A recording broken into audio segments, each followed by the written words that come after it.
Nous sommes le 17 décembre 2012 et effectivement, Maureen Kearney, salariée de chez Areva, se fait agresser chez elle. Il m'a traîné dans le salon et il m'a attachée en chaise.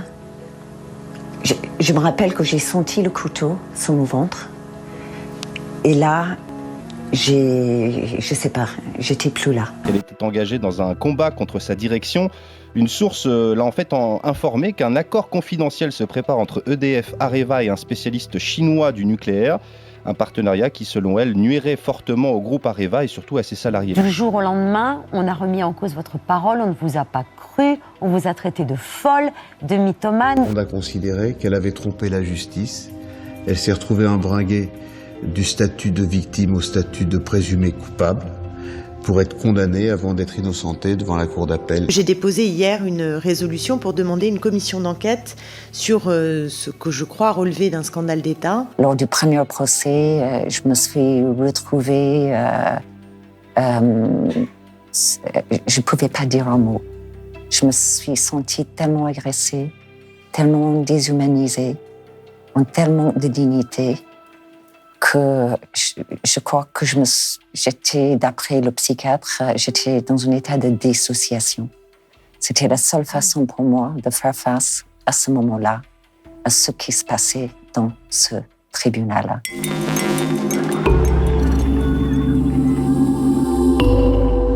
Bonjour Maureen Kearney. Bonjour. Et bonjour Clémentine Autain. Bonjour. Merci infiniment d'avoir accepté mon invitation. Je suis vraiment particulièrement ravie de vous recevoir sur ce plateau. Et ce qui a motivé mon invitation dans un premier temps, c'est la sortie d'un film, La syndicaliste, réalisé par Jean-Paul Salomé, avec son actrice principale Isabelle Huppert, un film haletant aux airs de thriller politique qui retrace l'histoire d'une syndicaliste CFDT chez le géant du nucléaire Areva, dont la vie bascule le 17 décembre 2012. Retrouvée dans sa maison par sa femme de ménage, ligotée sur une chaise, un couteau introduit par le manche dans le vagin, violée et scarifiée avec un A gravé sur le ventre. Aucune trace d'ADN des agresseurs n'est retrouvée. La police finit par la soupçonner d'avoir tout inventé. Elle est accusée de dénonciation mensongère. Condamnée, elle est relaxée en appel en novembre 2018. Maureen Kearney s'est fait agresser chez elle, c'est quoi cette histoire ? Vous pensez quand même pas que j'y suis pour quelque chose ? Comme la réalité dépasse toutes les fictions, cette syndicaliste, c'est vous, Maureen Kearney. Et cette histoire, celle d'une lanceuse d'alerte qui devient suspecte, c'est la vôtre. Vous tentiez, avant cet épisode tragique, d'alerter jusque dans les plus hautes sphères de l'État, d'Arnaud Montebourg à François Hollande, on en parlera, sur les risques de transfert de technologie nucléaire d'Areva vers la Chine, après avoir été informé d'un accord secret entre Areva, EDF et un opérateur nucléaire chinois. Un accord qui menaçait surtout les 50 000 emplois de l'entreprise et que vous tentiez de sauver. Votre histoire, c'est donc aussi une histoire de manquements et de violences judiciaires, de mensonges, de trahison, de coups bas, de rapports de classe et de sexisme. Bref, votre histoire a toutes les allures d'un scandale d'État. C'est d'ailleurs les mots que vous avez employés, Clémentine Autain, et qui vous ont conduit à demander d'urgence avec Mathilde Panot, la France Insoumise. Je rappelle que vous êtes députée de la Seine-Saint-Denis de la France Insoumise. La mise en place d'une commission d'enquête d'urgence. J'ai déposé hier une résolution pour demander une commission d'enquête sur ce que je crois relever d'un scandale d'État. Nous allons, au cours de cet entretien, retracer votre parcours, cette histoire, et tenter d'en comprendre les enjeux politiques aussi avec vous, Clémentine Autain.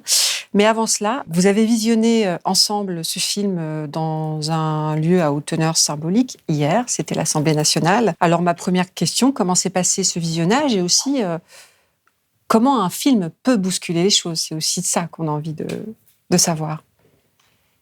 Hier soir, j'étais très émue de me retrouver à l'Assemblée nationale, car il y a au-delà de 10 ans, je venais régulièrement.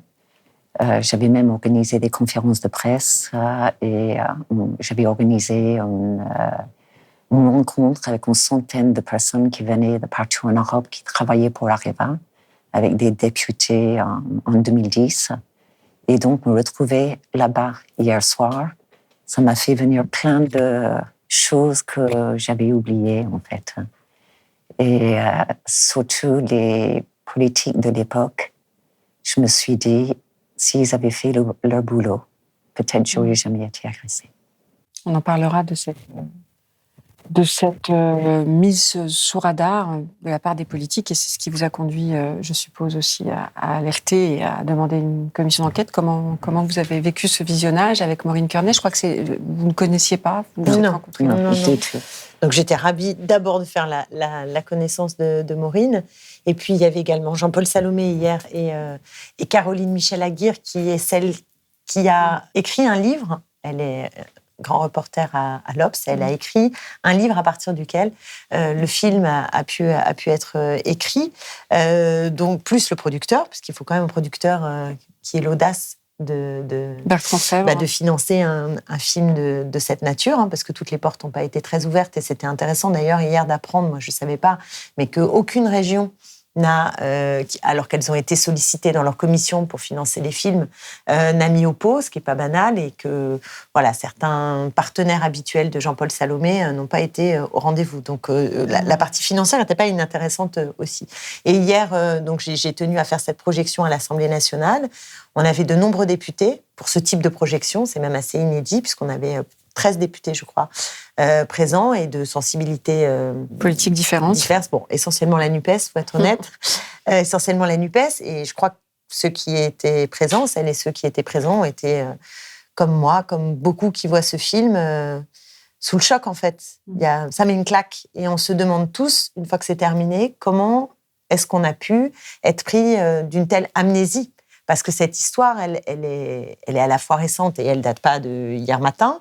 Donc, comment est-on passé à côté alors qu'il y a bien eu des papiers à l'époque, des documentaires sur cette histoire, et on a l'impression tous, quasiment, de la découvrir. Exactement, il y a eu des documentaires, il y a eu évidemment ce livre éponyme de Caroline Michel-Aguirre, il y a eu des récits, le documentaire de Nina Robert dont on parlait tout à l'heure, qui est aussi très très fort, et il faut que ça passe par le cinéma. Donc ça pose aussi question, effectivement, à la fois, ça en dit long sur le système médiatique, politique, et puis sur la marche des contre-pouvoirs. C'est-à-dire qu'il faut passer par le cinéma pour qu'aujourd'hui cette affaire retentisse, et heureusement, d'une certaine manière, au moins aujourd'hui. Donc comment vous expliquez un petit peu cette amnésie, ce silence Bon, déjà, on voit, je crois, la puissance du cinéma. C'est assez étonnant parce qu'effectivement, il y a eu un certain nombre de documentaires, autant à la télé qu'à la radio, que des écrits, et ça n'a pas soulevé plus de questionnements que ça. Et avec le film, c'est une avalanche, en fait, de médias, etc.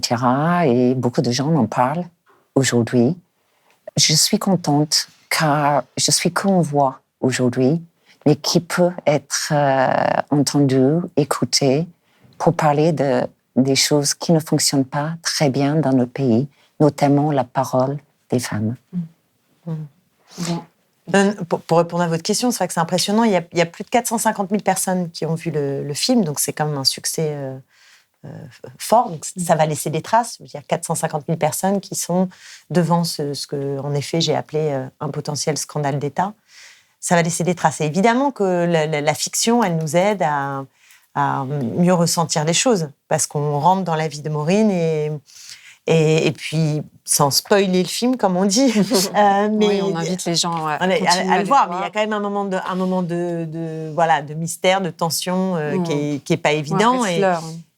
Oui, dans la forme. Et c'est incroyable. En fait, on peine à croire que des juges puissent parler ainsi à Maureen, qu'on puisse avoir des officines potentiellement qui commettent ce type de violence, qu'il y ait autant d'invraisemblances dans le parcours judiciaire, qu'il y ait autant d'hommes politiques qui disparaissent. Enfin bref, il y a beaucoup de choses. Et c'est vrai que c'est choquant. En fait, c'est vraiment choquant. Et que le fait d'être dans un bon film, parce que c'est un bon film, il faut aussi le dire, je trouve très factuel. Il y a quelque chose de très réussi, c'est que justement, le film sert l'histoire, en fait.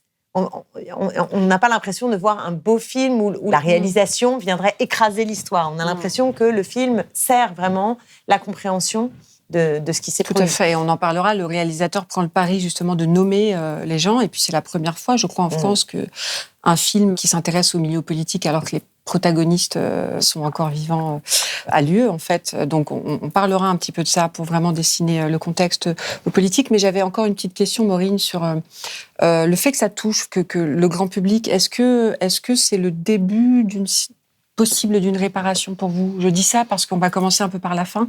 Vous dites souvent que quand on vous demande le bilan que vous tirez de votre rôle de lanceuse d'alerte, eh ben vous dites « je ne le referai pas ». Oh non. Pour rien au monde. Mais je voudrais d'abord rebondir sur ce que Clémentine vient de dire. Ça me fait tellement plaisir d'entendre quelqu'un qui dise comment c'est possible. Parce que pendant des années, je me disais mais comment c'est possible? Comment c'est possible? Et aujourd'hui, moi je suis réparée. J'ai eu une chance extraordinaire de rencontrer un psychiatre militaire qui était spécialiste dans le syndrome de stress post-traumatique. Et entre le premier et le deuxième procès, cet homme d'un professionnalisme, d'une bienveillance incroyable, m'a accompagné et m'a permis de mettre des mots sur les mots, MAUX, car j'étais incapable d'en parler. Lors du premier procès, je me suis retrouvée... je ne pouvais pas dire un mot. Je me suis sentie tellement agressée, tellement déshumanisée, en tellement de dignité, que je crois que j'étais, d'après le psychiatre, j'étais dans un état de dissociation. C'était la seule façon pour moi de faire face à ce moment-là, à ce qui se passait dans ce tribunal-là. Et dans le film, Andrea Bescon, qui est quand même quelqu'un que j'admire énormément et qui est militante également contre les violences faites aux femmes, aux enfants, c'est léger par rapport à ce que j'ai vécu, car le juge, à ce moment-là, me criait dessus et en me disant que je devais avoir l'habitude des violences dans la mesure où j'étais syndicaliste. Et je n'arrivais pas à croire ce que j'entendais. C'était une violence incroyable. J'étais abasourdie, totalement. Ce qu'a raconté Jean-Paul Salomé hier et sans doute plein d'autres fois, c'est le fait que cette scène où on a cette juge au premier procès, les mots, en fait, ils ont fait du copier-coller avec ce qui était vraiment dit. C'est-à-dire qu'il n'y a aucun, c'est pas scénarisé, c'est la réalité des propos qui ont été tenus par cette juge. Et quand ils ont été au montage, ils ont été obligés d'enlever des propos parce que c'était trop, en fait. Et c'était tellement violent, tellement incroyable qu'une magistrate puisse dire des choses pareilles qu'ils ont coupé pour, quelque part, rendre presque à peu près vraisemblant l'affaire. Mais la réalité est la réalité est bien pire. Oui. Je suis sortie de là et je me rappelle que j'avais dit si j'avais été un délinquant, j'aurais tout cassé. Car, si on vous traite comme ça, moins qu'un être humain, peut-être certains vont réagir autrement et avec de la violence. Et ça, c'est grave. Je reviens sur cette violence judiciaire, c'est important parce que ce qui a été retenu, ce que vous avez payé aussi, c'est d'être une victime qui ne cochait pas les cases, qui n'était pas comme les autres. C'est-à-dire, on vous reprochait d'être un peu dans la retenue. Vous nous parlez de cette dissociation qui n'était ni entendable ni compréhensible, j'imagine, dans le contexte de l'époque. Donc, c'est assez dingue de voir que votre attitude vous a été un petit peu, vous a pénalisé d'une certaine manière.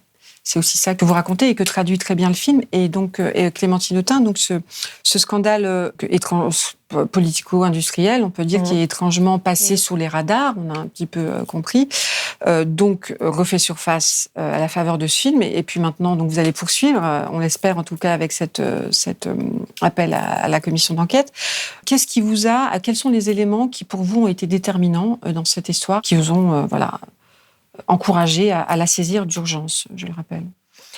D'abord, le ressenti que j'ai eu en voyant le film, je l'ai vu en projection privée avant la sortie, donc j'avais pas lu plein de choses, comme on peut en avoir lu pour certains qui vont maintenant, il y a quelques semaines.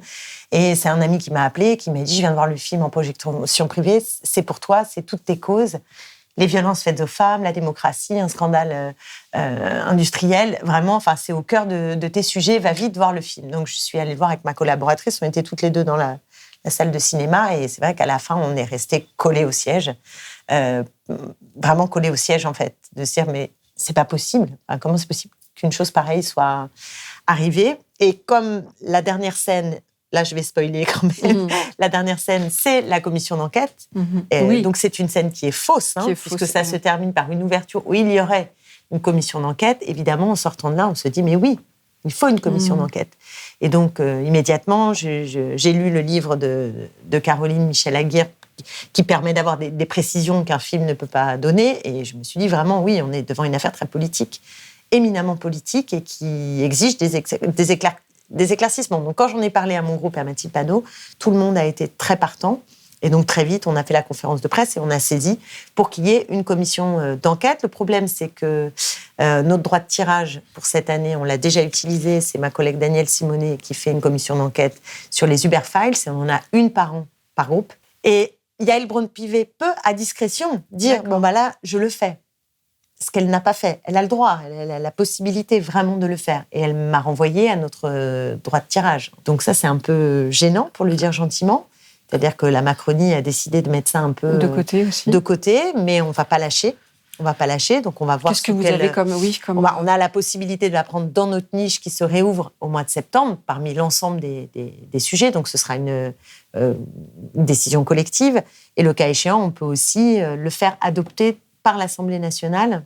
Avec une majorité de députés. Voilà, avec une majorité, mais il faut trouver le biais pour inscrire à l'ordre du jour ce sujet. Donc, il y a une vraie bataille. Pour l'instant, c'est compliqué de le faire demain matin, mais à brève échéance ou à moyenne échéance, moi, j'ai bon espoir, si on lâche pas, ce que j'ai pas prévu de faire. Et c'est pour ça qu'hier, j'étais très contente qu'on ait 13 députés, parce que ça permet aussi de sensibiliser celles et ceux qui étaient là hier, cherchaient à la fin du film de dire, mais oui, comment on va faire pour que cette commission d'enquête puisse avoir lieu. Donc, j'ai espoir. J'ai espoir qu'elle aboutisse. Alors, si on reprend un petit peu dans la chronologie, donc l'enquête judiciaire est ouverte en 2012 pour violence avec armes, viol, actes de torture et de barbarie, séquestration et menaces. Elle a été donc étonnamment close en février 2013 par le parquet de Versailles, qui a préféré dans la foulée ouvrir une enquête pour dénonciation mensongère. C'est ça le premier chapitre de votre histoire. Alors, sachez que je peux vous donner une copie.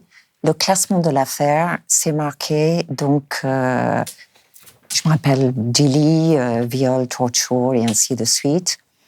Et c'est en dessous une phrase qui m'a fait dresser les cheveux sur la tête, où c'est marqué « Les faits que vous dénoncez ne sont pas punis par la loi en France. » Et je vous donne la copie du classement. C'est ça qui est écrit dessous.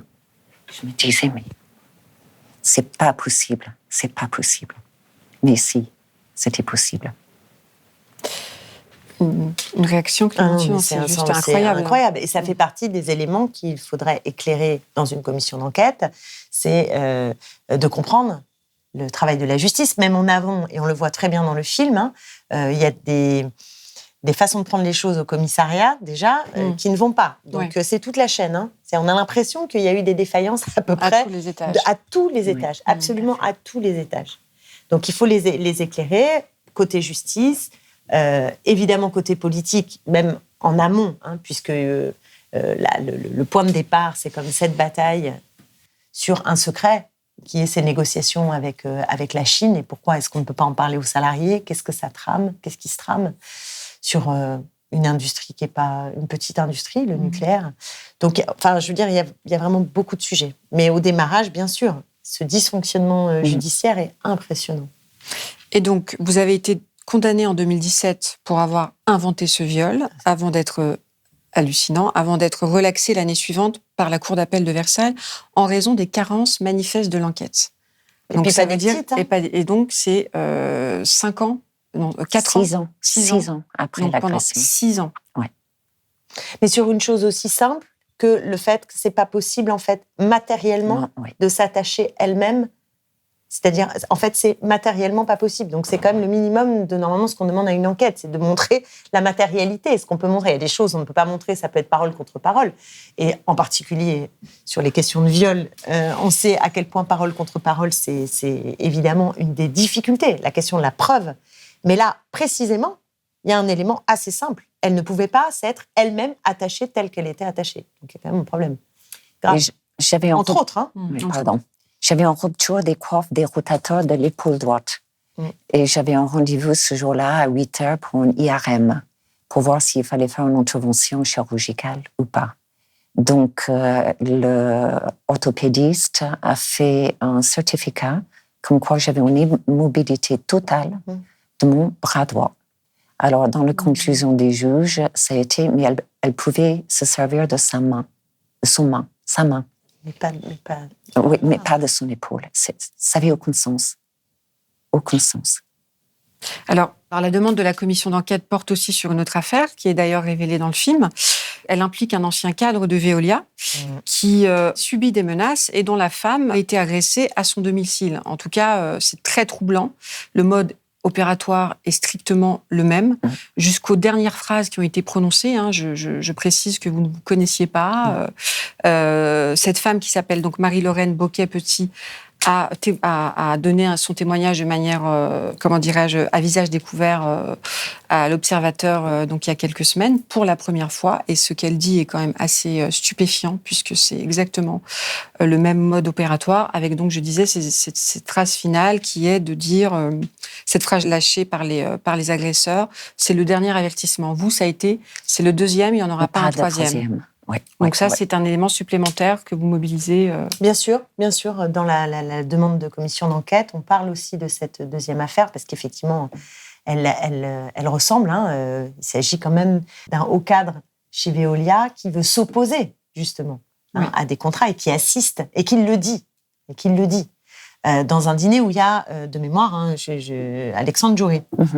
C'est ça, j'allais... Ah bah oui. Il faut le dire. Non, mais j'allais dire, c'est ce cadre, c'est Emmanuel Petit, qui a été licencié après s'être opposé à l'intermédiaire. En tout cas, c'est comme ça qu'il le présente Alexandre Djouri. Pour des raisons, dans un dossier de création d'une filiale de Veolia au Moyen-Orient. Donc, il le nomme, cet intermédiaire. Et à la tête de Veolia à cette époque, c'était Henri Proglio. Voilà, c'est tout ce qu'on peut... Puisque Henri Proglio a réagi au film en disant qu'il était diffamant et qu'il poursuivrait en diffamation toute personne qui publiquement insinuerait qu'il aurait un lien direct avec cet intermédiaire, sachant que c'est aussi la thèse du film, en tout cas. Voilà, mais c'est ces liens qu'il faut établir par une commission d'enquête. Je signale quand même que le parquet ne s'est pas autosaisi. Je comprends que Maureen n'ait plus envie d'avoir, de près ou de loin, à voir avec cette justice, vu ce qui a été, ce qu'elle a subi, tout simplement. Mais en revanche, que le parquet, lui, ne se dise pas il y a quelque chose qui n'est pas réglé, il y a des zones d'ombre incroyables, il y a potentiellement des entorses magistrales à l'état de droit, et il ne se passe rien. Ça, c'est complètement anormal. Donc, effectivement, la femme d'Emmanuel Petit... Marie-Lorraine Boquet-Petit. Marie-Lorraine, Boquet-Petit. Donc, et quand Caroline, la journaliste de l'Obs, Michel Aguirre, fait le parallélisme entre les deux, je la vois plusieurs fois me raconter... C'est quand j'ai vu les images des... Comment on appelle ça ? Mon Dieu, des traces. Non, mais parce que la scarification. Pardon, la scarification. Oui, bien sûr. Alors, il faut rappeler sur le sein et sur le ventre. Et sur le ventre. Voilà, je trouvais pas le mot et voilà, rien que d'y penser. Oui, donc la scarification, voilà, qui est inscrit sur le ventre et pour elle sur le sein. Sur le sein, elle dit, elle voit ces deux images et en fait. Elle se dit, mais c'est signé, quoi. Une croix sur le ventre et un cercueil sur la poitrine pour Marie-Lorraine Boquet-Petit. Oui. Quelle violence. C'est d'une violence inouïe. Et des menaces des viols, préalables, comme vous. En plus, évidemment, effectivement... Ce dont on parle, c'est de viol. On parle de viol, effectivement. Et cette femme n'a pas été crue pendant 17 ans. Non plus. On a dit... Oui, c'était en 2006, il faut le rappeler. Oui. Et donc, on lui a dit qu'elle avait tout imaginé, tout inventé. Alors, on doit être un paquet de femmes hystériques en France qui imaginent autant d'agressions sexuelles.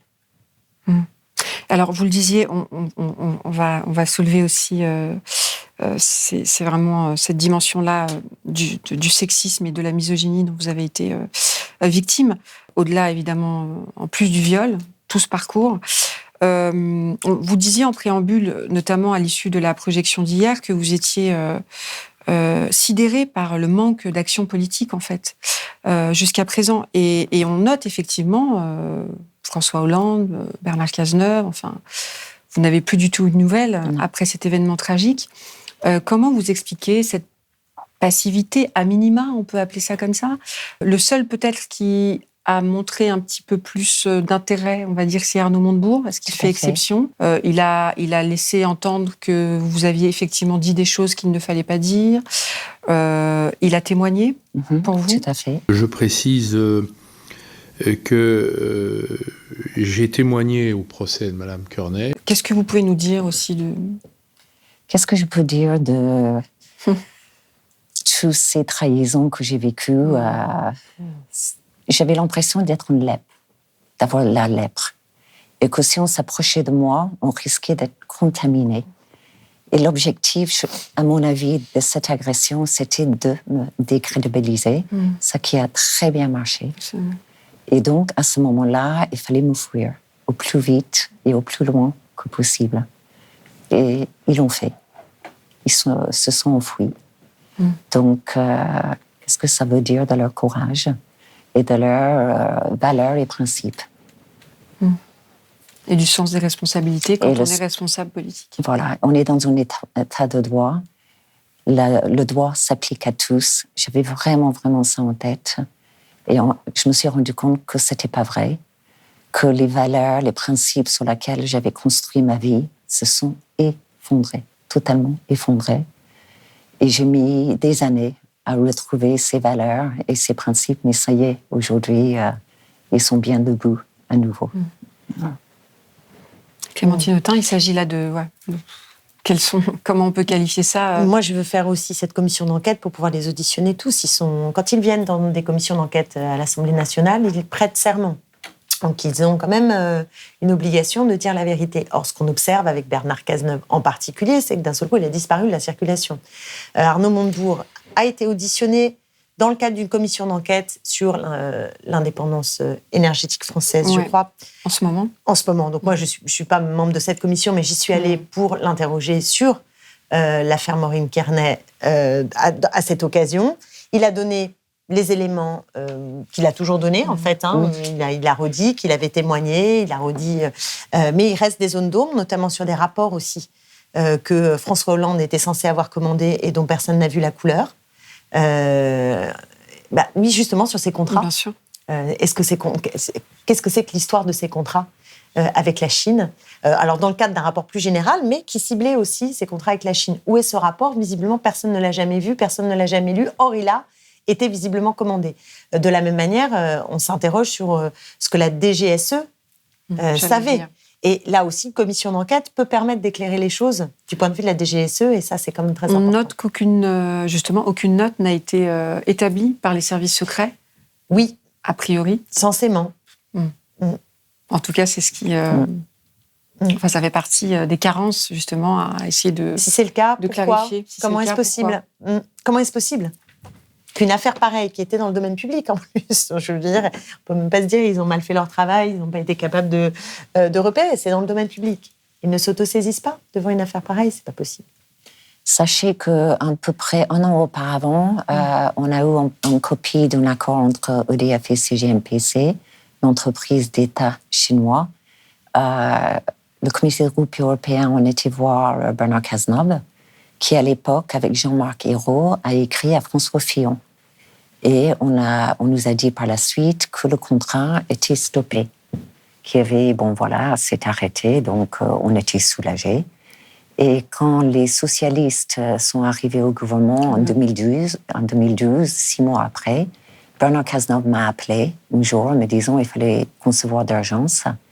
Alors, j'allais jamais voir les politiques seuls. J'allais toujours être accompagnée. Et j'étais accompagnée du responsable de la CFDT chez Areva. Et il nous a dit, il y a un autre contrat. Ça s'est pas arrêté, ça a continué. Alors, sur le moment, j'ai sûrement été très naïf, ou même peut-être un peu bête, parce que je me suis pas dit pourquoi lui, il fait rien, pourquoi il m'en parle à moi. Et je suis partie à la recherche de ce nouveau contrat. J'ai fini par mettre la main dessus.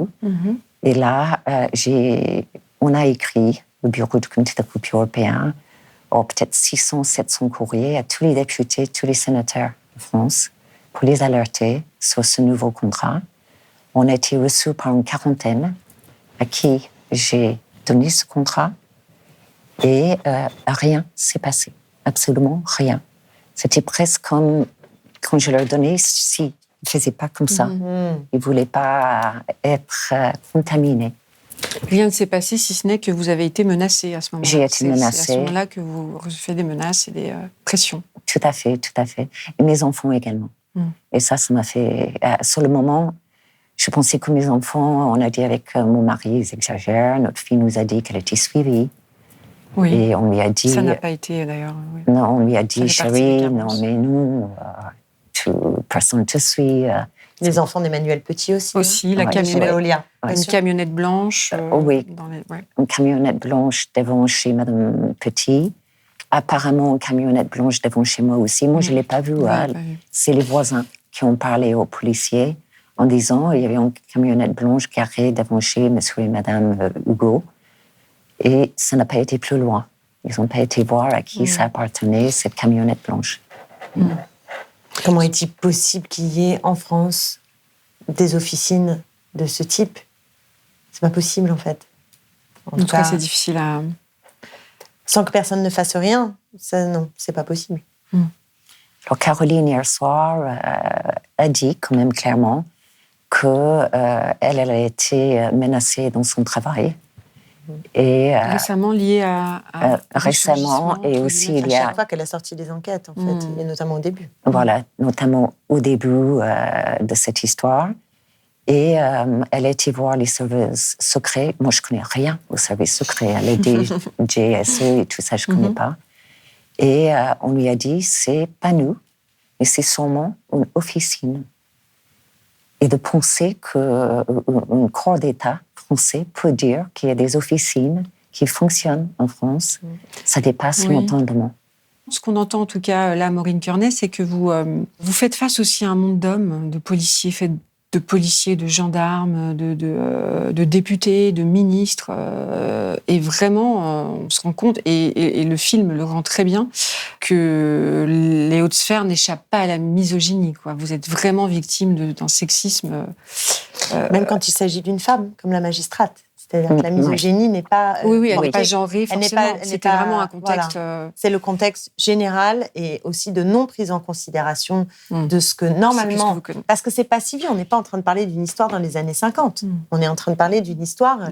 En 2012. 2012, donc il y a 10 ans. Donc certes, c'est avant la vague MeToo, j'entends bien. Enfin, quand même, normalement. Et pour tout ce qui entoure les questions de violences faites aux femmes, les questions qui sont posées... La façon même dont les médecins prennent en charge Maureen, c'est incroyable, vraiment incroyable. Oui, ils ne comprennent rien à la sidération, ils ne comprennent rien à la mémoire qui est une mémoire tronquée. Je raconte souvent parce que c'est très saillant. Moi, j'ai été victime de viol avec un homme qui a été condamné, qui a reconnu avoir commis entre 20 et 30. Évidemment, ma voix toujours comment on appelle ça, enfin bref, je prends un chat dans la gorge à ce moment-là. Mais qu'importe. Mais quand j'ai déposé plainte, on m'a demandé de montrer la taille du couteau. Et en fait, j'ai montré j'ai dit voilà, pour moi le couteau, je sais plus la taille, mais oui, j'ai dit, je sais pas, le couteau il est comme ça. Et la vérité, c'est qu'il faisait 2 fois moins. La taille du vrai couteau qui a été retrouvé, il était 2 fois plus petit. Et forcément, parce qu'il y a ce qu'on voit et il y a ce qu'on peut raconter. Donc moi, le type a été retrouvé, le couteau a été retrouvé, il n'y a pas eu de souci, si vous voulez, de mise en cause de ma parole. Mais je vois bien comment, s'il n'avait pas été retrouvé, s'il avait nié les faits, etc., on pouvait aussi s'appuyer sur le fait que ma mémoire était tronquée, parce que les mémoires des victimes qui vivent un choc, elles sont en état de sidération, elles ne ressentent plus, on ne ressent plus. Il y a un moment donné, le corps je sais pas comment dire, il est comme tétanisé, il y a une dissociation de soi. Il y a le corps qui est violé et il y a nous qui sommes, je sais pas où, mais en tout cas en protection. En fait, c'est un état de protection. Mais forcément, après, quand on raconte ce qui nous est arrivé, ça peut pas être parfaitement juste. Et on peut avoir aussi des réminiscences, on le sait, la mémoire traumatique est telle qu'à un moment donné, on peut avoir un flash, mais ça peut être 1 an, 2 ans, 10 ans, 20 ans après. Se ressouvenir de quelque chose. Et normalement, les policiers, les magistrats, ils devraient être formés à connaître tous ces mécanismes qui sont des mécanismes très bien identifiés par les chercheurs. Sachez quand même qu'il y a eu 3 expertises psychiatriques me concernant et que les 3 expertises ont tous dit que ce que je racontais correspondait tout à fait à ce que j'avais vécu. Et ces 3 expertises avaient été demandées par le procureur et ils ont été mises de côté. Et il y a quelque chose dans le film que j'ai compris, alors qu'à l'époque je ne comprenais pas, c'était l'espèce de reconstitution sur le siège. Oui. Je ne comprenais pas à l'époque. Je me dis, mais qu'est-ce qu'ils sont en train de faire là? Pourquoi? Et c'est à ce moment-là qu'ils se sont rendus compte qu'ils avaient oublié de prendre la chaise sur laquelle j'avais été attachée.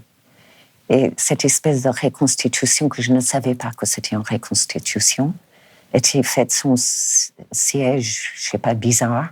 Et je me dis, mais ils font quoi? Qu'est-ce qu'ils font? Je hurlais dans ma tête. Je criais au secours, mais dans ma tête. Et personne n'entendait. Les médecins n'étaient pas méchants. Ils étaient simplement incompétents à ce qui est la sidération. Et comment peut être une femme après une agression?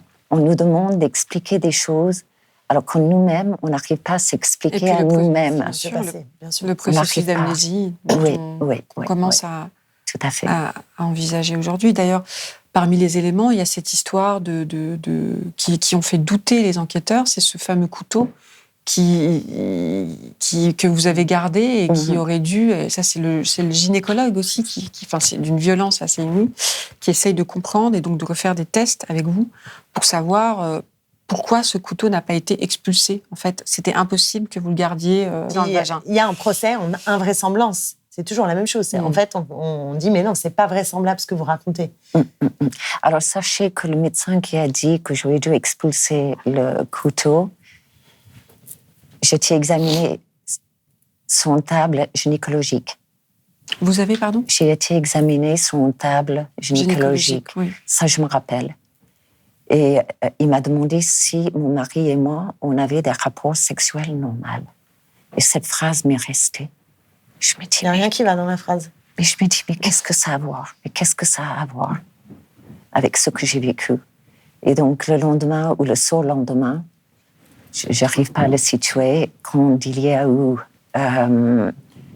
l'espèce de reconstitution sur la chaise, le médecin a écrit dans son rapport que c'était tout à fait possible, mais qu'il aurait fallu que l'agresseur me tienne le ventre avec une main ou quelque chose, et j'ai pas dit qu'il m'a tenu le ventre avec sa main, donc je montais. Et il y avait aussi quelque chose de scandaleux.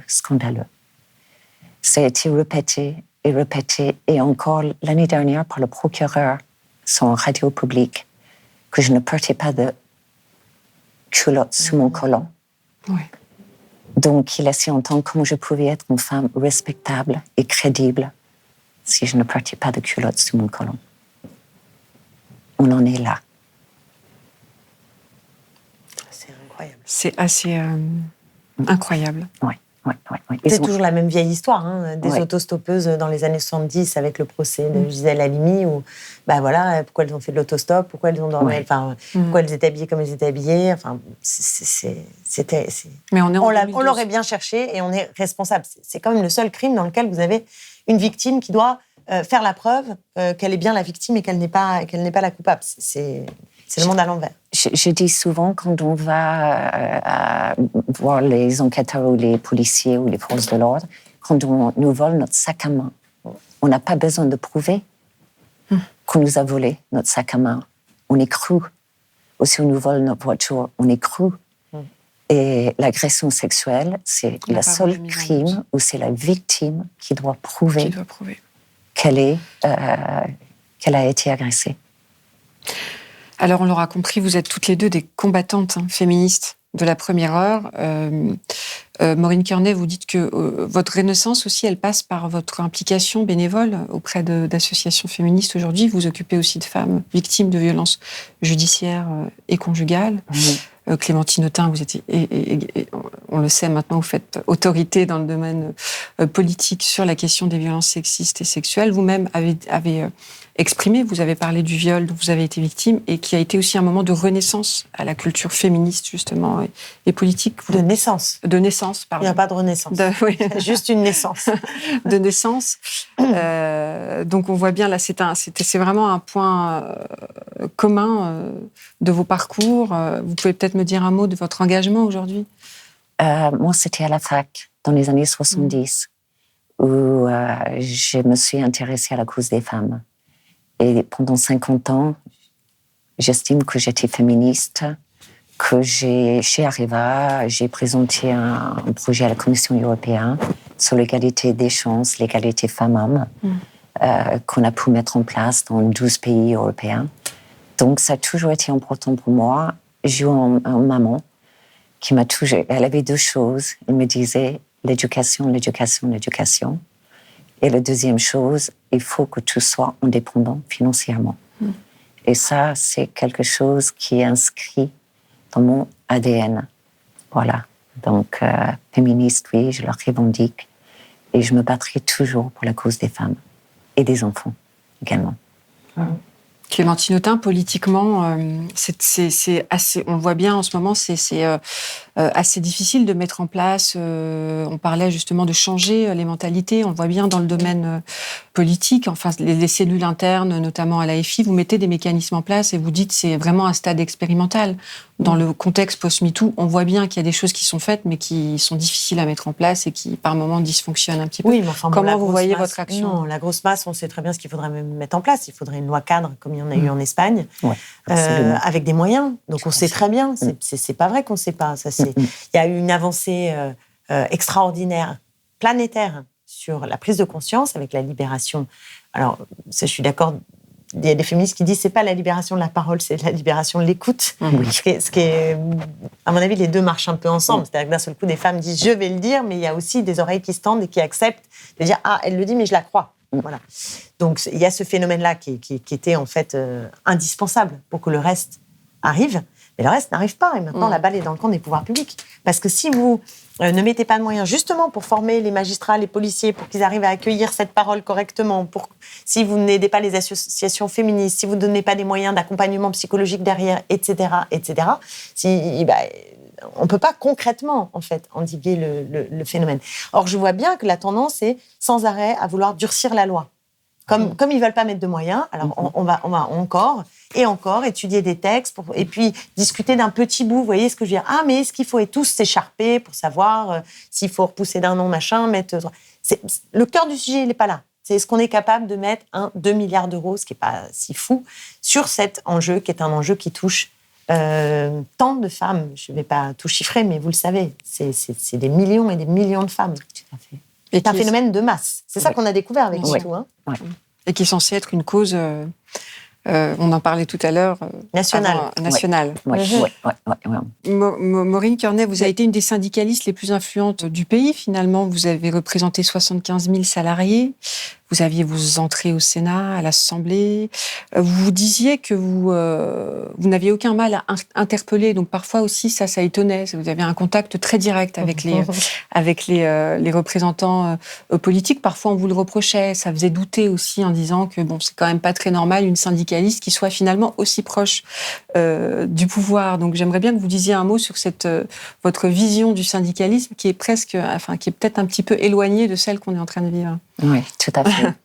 Qui vient aussi de votre culture anglo-saxonne, pour aller vite. Voilà, tout à fait. Je viens d'un pays où n'importe quel citoyen peut interpeller une personne politique, un ministre.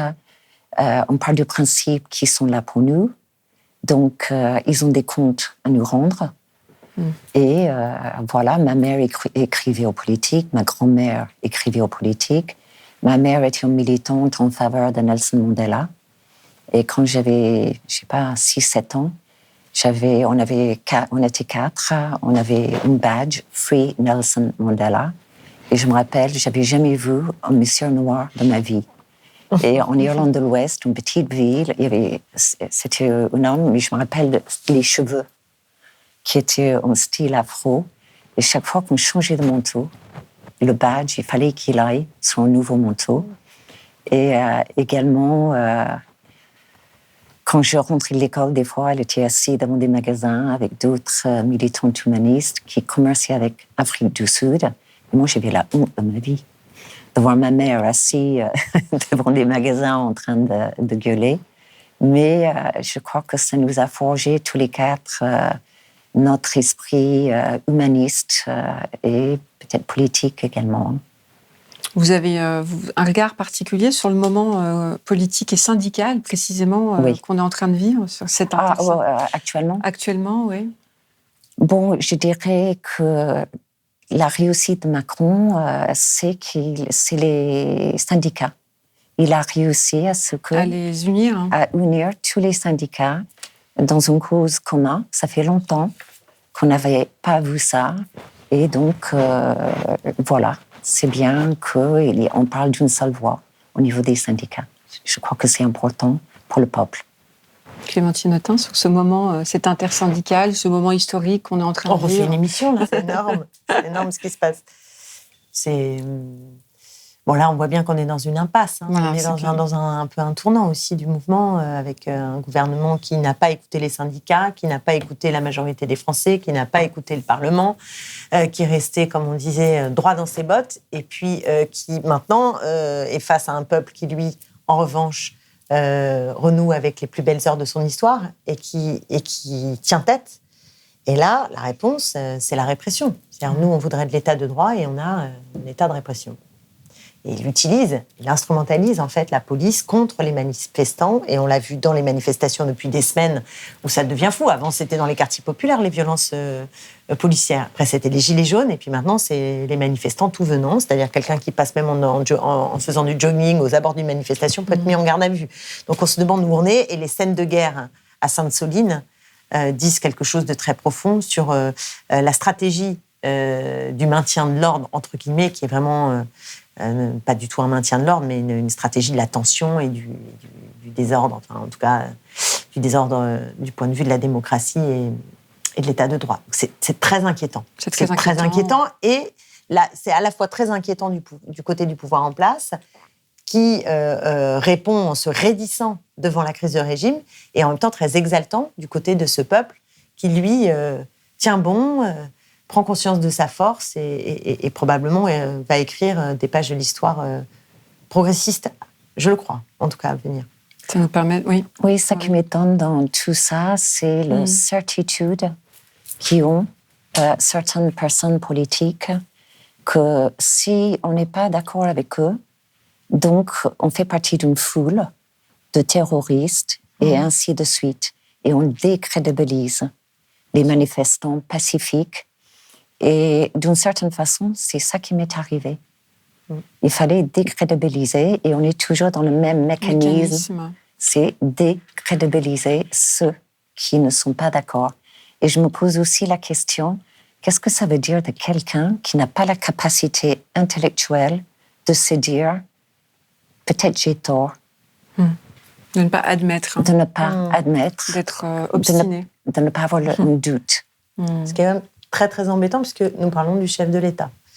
Donc, c'est particulièrement grave. Et je suis d'accord avec la stratégie d'intimidation.